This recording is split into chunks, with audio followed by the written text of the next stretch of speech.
मंत्रिमंडळ विस्ताराचा तिढा नाही, आमच्या पक्षातील मंत्र्यांची यादी काढली, वरिष्ठ निर्णय घेतील. शिंदे आणि अजित पवार त्यांच्या पक्षातील मंत्री ठरवतील, फडणवीसांची माहिती.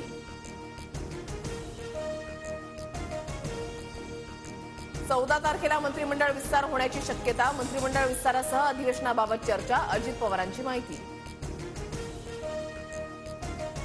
महायुतीचे 30 ते 35 आमदार मंत्रिपदाची शपथ घेणार, भाजपचे 15 ते 16, शिंदेचे 8 ते 9 आणि अजित पवारांचे 8 ते 9 आमदार शपथ घेणार, सूत्रांची माहिती.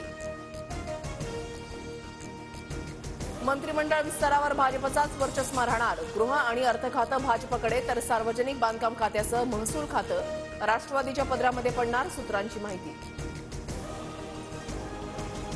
अजित पवार गट आणि शिंदे गट नगरविकास आणि गृहनिर्माण खात्यांसाठी आग्रही, मात्र भाजपच्या वरिष्ठांकडून दोन्ही खाती शिंदेंना देण्याचं आश्वासन, सूत्रांची माहिती.